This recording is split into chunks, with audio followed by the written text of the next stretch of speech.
किसी ने कहा है कि साली का जन्मदिन याद रहा। अगर ससुराल में कोई काम हो तो उसको नहीं भूलेंगे, ध्यान देना।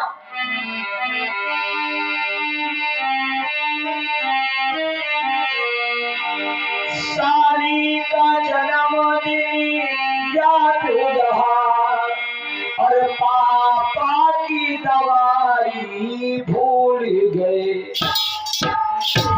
अपने माता पिता की दवाई भूल जाएंगे, लेकिन अगर ससुराल से फोन आ गया, शादी लेकर दिया, जीजू 20 तारीख को मेरा बर्थडे है, तो महीनों पहले से तैयारी होने लगती है कि साली का जन्मदिन याद रहा और पापा की दवाई भूल गए। साली का जन्मदिन याद रहा, पापा की दवाई भूल गए।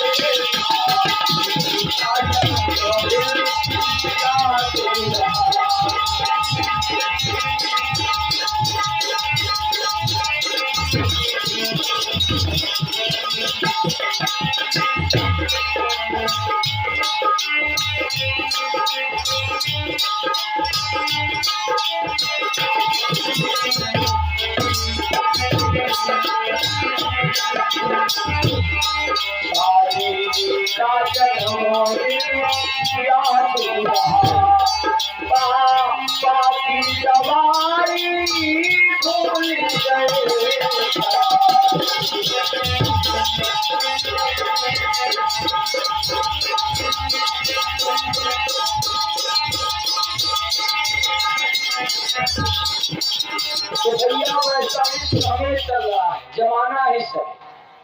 लेकिन ये समझ लेना, ससुराल में कब तक इज्जत है, जब तक आप वहां के जीजा हो।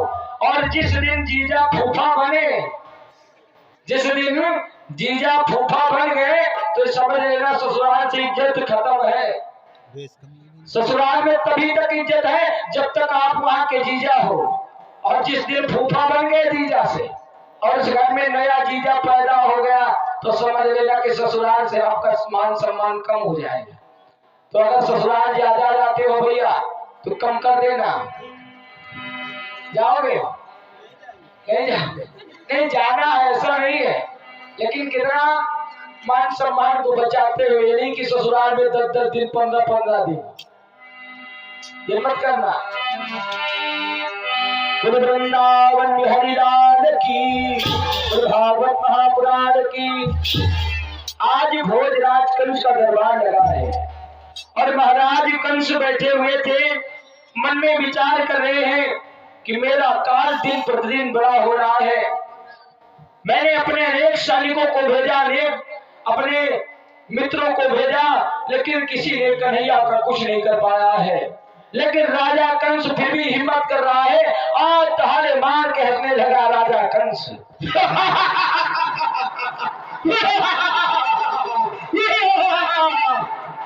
मैंने जितने भी सैनिकों को कन्हैया को मारने के लिए भेजा, वो तुच्छ कन्हैया मेरे सभी सैनिकों को मार डाला। मैं किसी भी दशा में उस कन्हैया को जीवित नहीं छोड़ूंगा। देखता हूं कन्हैया मेरे हाथों से कैसे बच कर जाता है।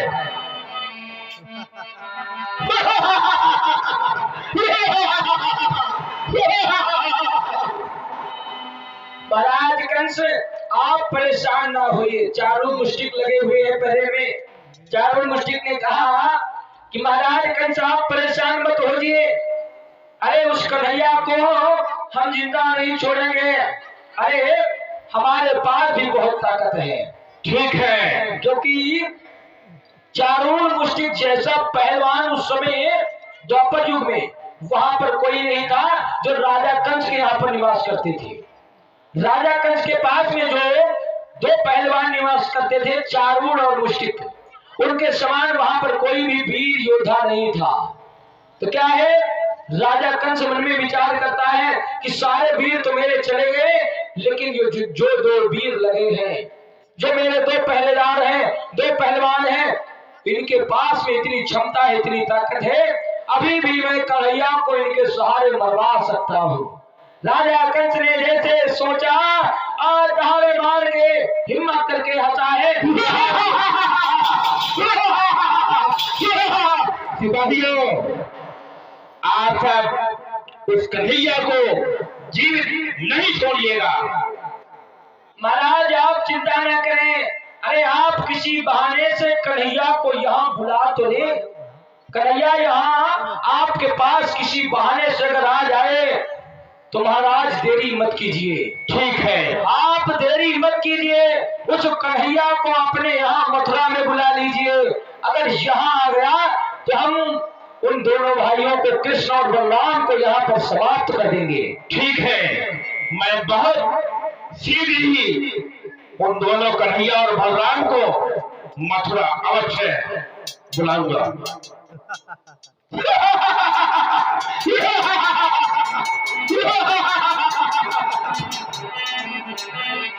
तो क्या हुआ, राजा कंस बैठे हुए थे और राजा कंस के दरबार में देवर्षि नारद जी का आगमन हुआ।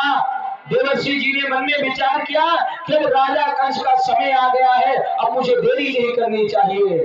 और देवर्षि नारद जी जैसे ही पहुंचे भोजराज कंस के यहाँ पर, और राजा कंस ने जैसे देखा, राजा कंस ने देवर्षि नारद से कहा कि बहुत बिना गए भी तो मुनि कहो कौन बिल मारे, और लोकन में तुम फिरो कहो का समाचार लाए।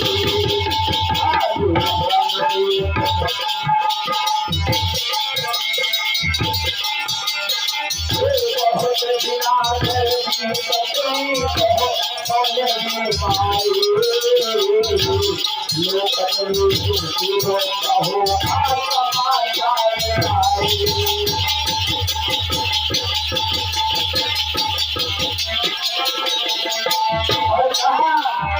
थोड़ी मत जाओ बाती, थोड़ी मत जाओ,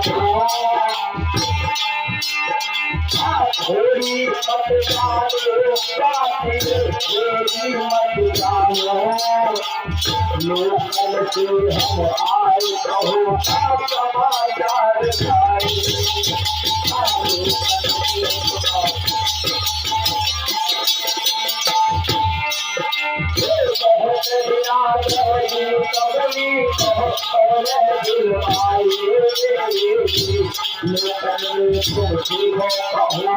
समाचार लाए।